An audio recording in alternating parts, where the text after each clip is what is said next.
have an angel and a devil on our shoulders. Our alter ego pushes boundaries however it wants, acting from the thoughts that we keep hidden.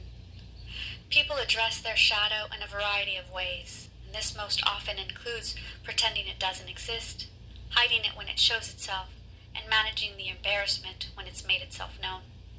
Until recently, I always felt shame about the darkest parts of my personality. Being brought up in trauma, I learned to keep her hidden unless I felt threatened. I oftentimes found that she had more control over me than I had control over her.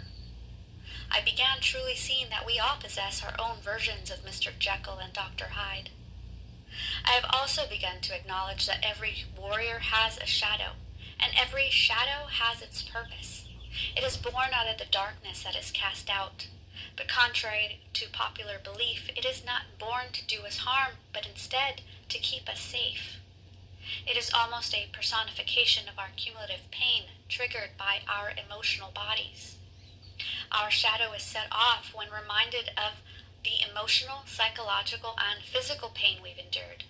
And just like our bodies allow us to feel pain in order to warn us of danger of physical harm, our shadow warns us of emotional and psychological dangers with emotional outbursts of our pain.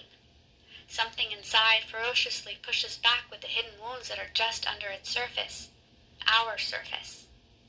Who would we be if instead of shaming our shadow, we could thank it for teaching us about the pain that we could prevent, address, and heal from? What if we learned to objectify the emotions rather than identify with them?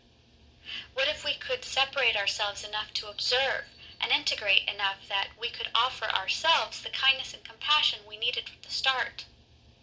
Our feelings should be had, they should be felt and never ignored, but they should be viewed as tools, not a place to dwell.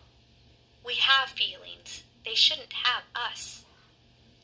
We seem to always have our list of complaints readily available, but as a warrior, I know to keep a list of gratitudes and accomplishments ready to comfort my shadow's insecurities.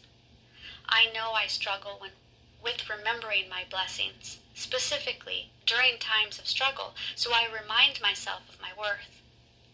Because I know that as a warrior, it is my responsibility to see to my strength, to bring my pain out of the shadows, to comfort my darkness, not by repaying it with bitterness and toxicity it instinctively spews out, but by giving it what it is really crying out for, love and compassion. Only then does it become possible to stop teetering on the edge of insanity and grace and live in a state of compassion and empathy.